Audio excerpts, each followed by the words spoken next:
following is a Comfortably Zoned Radio Network production. We are back. New York Mets baseball. I'm Ralph Tycho, Comfortably Zoned Radio Network. The co-hosts of the show are both here, Robert Cole and Marty Rose. Start with you, Robert. Have a great show, guys. How you doing, Marty? I'm good, Robert. How are you? Good. So we have a catcher. Finally, we didn't have to do anything but spend a few of the Will Ponzi's dollars, and that's very good. And then I saw a message from you that we now have a backup 38-year-old center fielder, Rajai Davis. Yeah.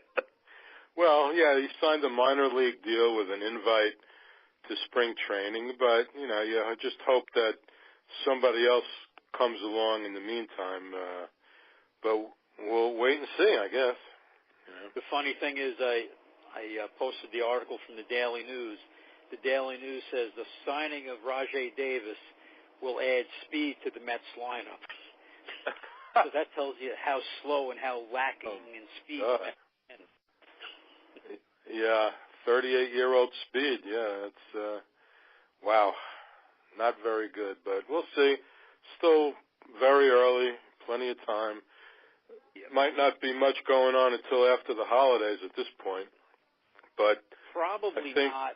And the Rice, Harper, and Machado deals are holding everything up pretty much. Yeah, I heard Machado is meeting with the Yankees on Wednesday. So I believe he met with the White Sox today. So I guess he's going to hear from what's ever out there, and we'll see what happens. Interesting. Yeah, but the word is that everybody's waiting. Teams are waiting, other free agents are waiting to see where these guys go, so they can see what they're going to do. So that's really slowed things down this year. Yeah, I'm sure of it. Yeah, it's how high can you go? It's how high is the sky? What's the limit? Yeah.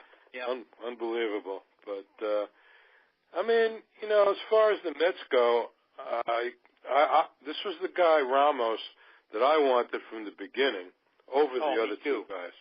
Yeah. Oh, absolutely. Mainly because of what you said. We didn't give up anything except some money. The Marlins wanting like two starters,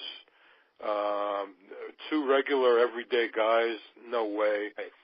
And I'm sorry, a lot of people were wanting Grandal, but Grandal wanted 4 years, and in the LCS and the World Series, he didn't even play every game because he wasn't playing well, and he was replaced by a guy that hits 210 or 220. So his own team is letting him walk. What does that say? So, absolutely. In 4 years, you just don't want to do that. And then, with Real Muto, like you said, you're going to have to give up good talent. The Mets aren't that deep, and they really can't afford to trade any of their projected lineup players right now.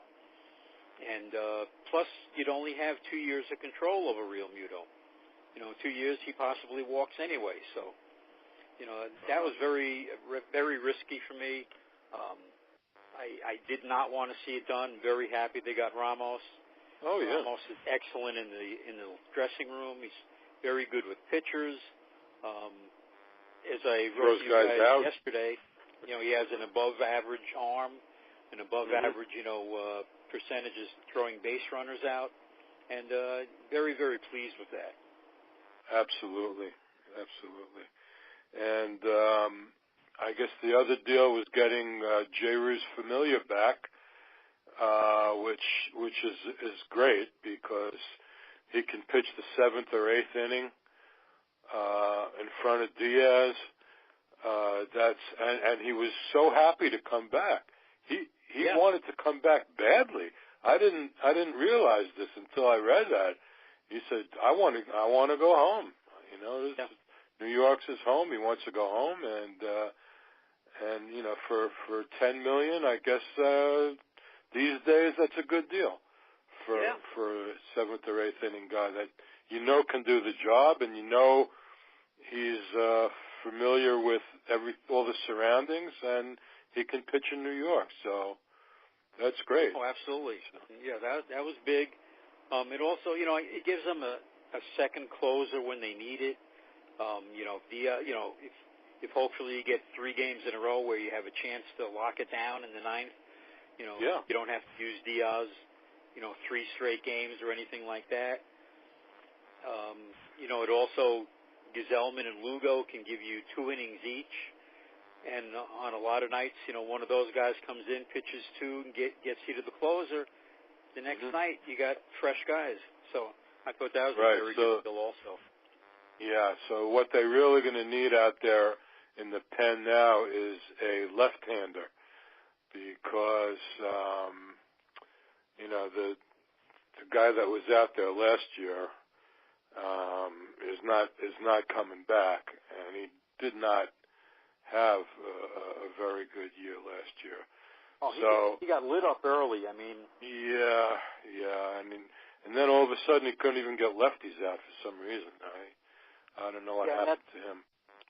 That's not I don't know about designated lefty. Yeah. No, and there's been talk about Miller, but you gotta have a question mark with Miller because he hasn't been healthy, and I don't think you're ever going to see what he was 2 years ago. No. So that's a question mark. So somewhere along the line, they're going to have to find a left-handed pitcher for the pen. Right now the only lefty that's projected in the pen is Daniel Zamora. Yeah, that's weak. He came in last year. The only other lefties they have are Matz and Vargas, right? That's it. Yep. So unless somebody lights it up in spring training, some kid that we're not aware of that may be in the system now, they should really deal for another one. That's for sure. Absolutely. Yeah. And as far as center field, I don't know. There doesn't seem to be a lot out there. As we said earlier, the Astros signed Michael Brantley. And he got pretty nice money. I think 2 years, $32 million. So I don't think the Mets are wanting to go that high. No, I don't think they want to go into that. Yeah, sphere right now. So that's a problem. I mean, I wish that that Lagares could stay healthy, because I really think if he stays healthy, he as a right-handed hitter and defensively, I think he could put a good year together. But we have yet to see that because he's never healthy for a whole year. So I don't know what they could tell him. The guy, you can't blame him. The guy goes all out, 100% all the time, tries to catch everything, and that seems like he gets hurt in the field all the time. Not running things out. It's just crashing into walls, diving forward, hurting his hand or his thumb or his wrist. Yep. It's a shame, really. But the only guy that I see even in the minors right now is Braxton Lee. Mm-hmm. He was in AAA a little bit last year. Lefty batter. He's 25 years old. Plays all 3 outfield positions, but he's the only guy I see that might even be ready, in the minor leagues right now. So. Yeah, not a lot there, but we knew that. Yeah. What I find interesting, I'm looking at some of the sites that are projecting the Mets starting lineup, And they right now they have Jeff McNeil slotted as the first baseman. Oh, really? Yeah. I saw one earlier that had him at third and Alonso at first. But, you really can't assume that Alonso is going to do enough in spring training to make the team right out of the box. And even though they said that they would give him the job if he wanted, you still have to wonder whether they'd hold him back for the usual reason of not starting the clock. Correct. Correct. Until whatever that is, June or sometime in June, I think. So, yeah, we'll see. But, if he does do great in spring training and they do send him down, I think people are really going to be upset. I think the fans will be very upset. But, you hope he does. You hope they're forced into that situation by him winning the job. That would be great. But, and then you can do a platoon with McNeil and Alonso a little bit too. Mhm. McNeil, Alonso, McNeil, or a third with Frazier too. So right. Either way, they can get McNeil out there every day if they want to. Right. Somewhere. And I don't know if you saw Brody on during the winter meetings, but they had him on MLB a couple of times, and he said their plan right now is get McNeil as many at-bats as they can at various positions. That right now they don't slot him in anywhere, but they feel they can play him at first, at second, at third, and even in the corner outfield if necessary. So it'd be interesting. They may be thinking of him kind of like a Ben Zobrist type. Yeah, I think they even mentioned the outfield, but I've never seen him out there. Yeah, corner outfield, he said. Because he's hit everywhere. I mean, any place he's played, he's hit. So one thing I got to say about Brody, he stuck to his guns when he said, we're not going to weaken a position to strengthen another. So, by not making that move for the catcher, Real Muto, he stuck to his guns, and everybody is all the better for it, I think. So.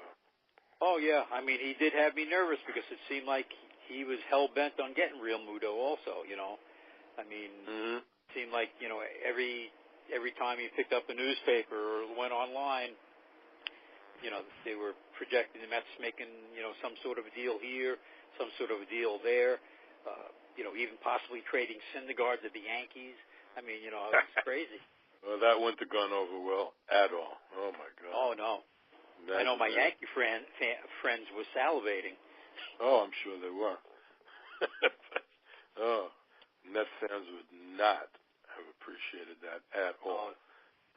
Certainly didn't want that to happen. And no.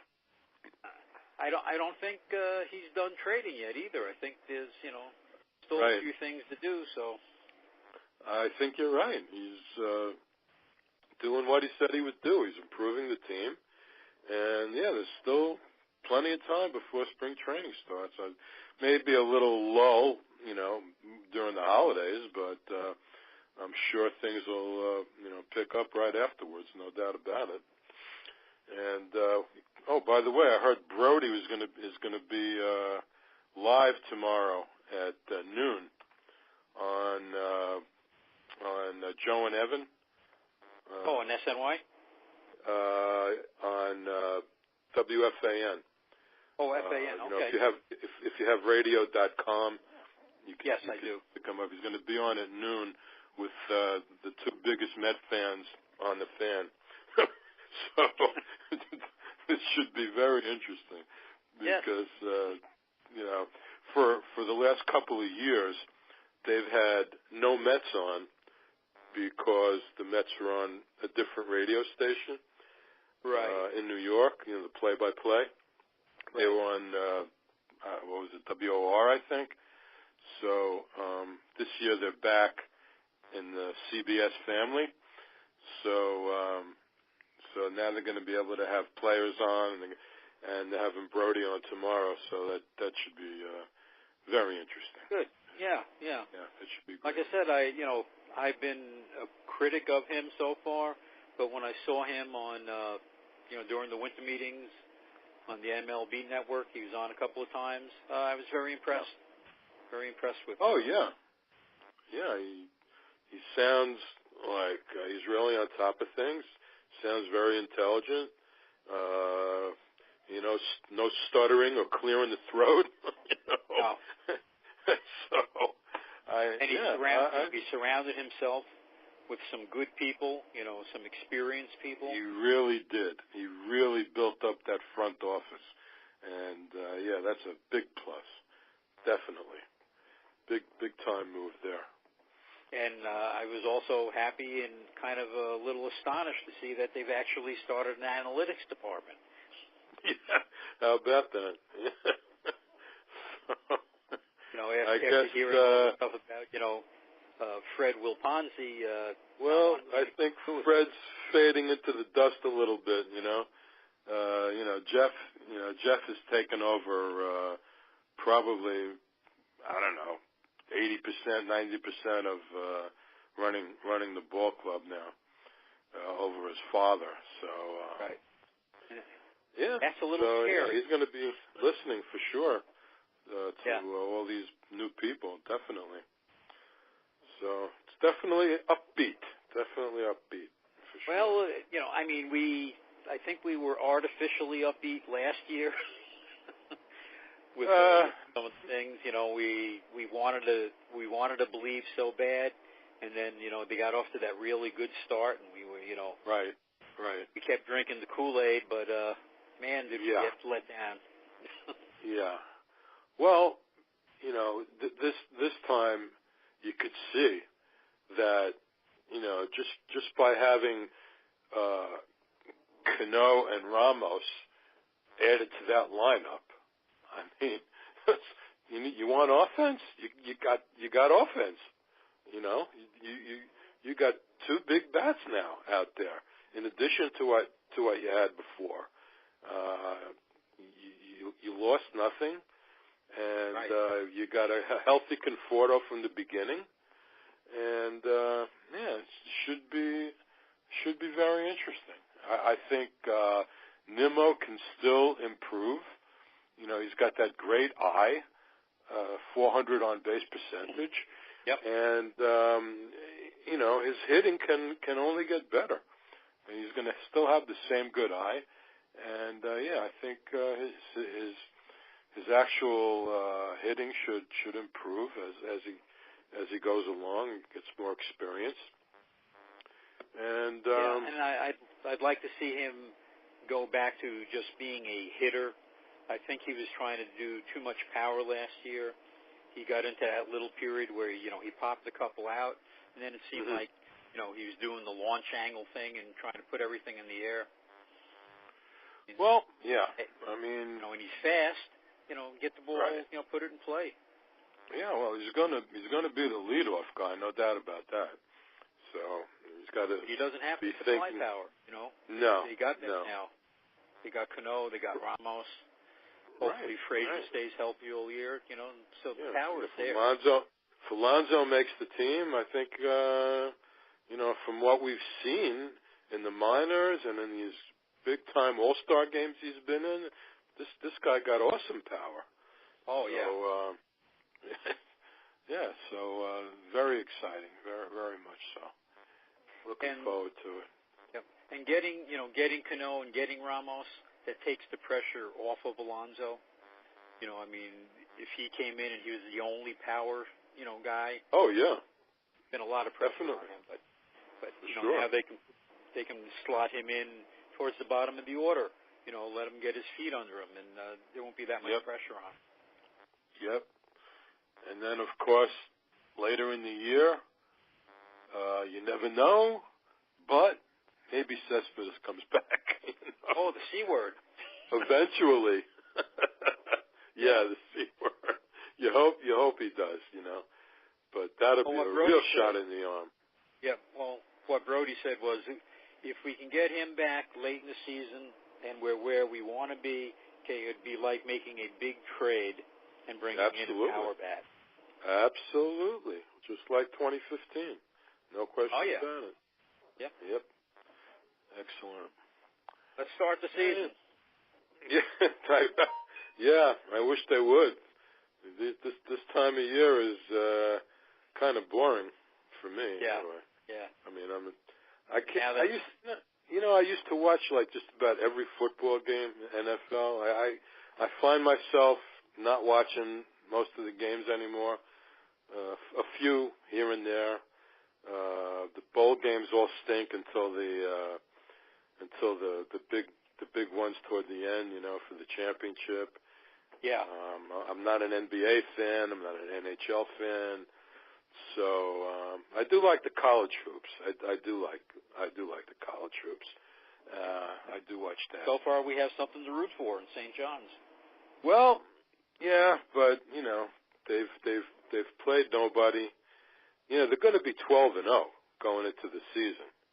They got 2 more games in the Northeast Conference, like St. Francis and somebody else.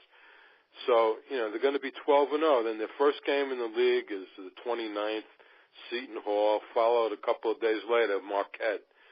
So that'll be the real test. Well, if they can go a little bit above 500, I think they'll be in good shape. Oh, yeah. That's definitely. Yeah, should be interesting. The rest of the college hoop season. But anyway, I got to talk to my wife. Maybe we can make it down to Port St. Lucie at some point this year. It's not all that far. It's nice. We went down last year, my wife and I. I mean, the whole area is really nice. A lot to do, and then you have the Mets right there also. So. Yeah, might do that. We'll see. Be well worth it. Yeah, great. All right, Robert. I think we've pretty Marty, much covered let's wrap this one up. Yep. Okay, so we'll be back the next time there's some Met news on the Comfortably Zoned Radio Network. Good night, Robert. Good night, Marty.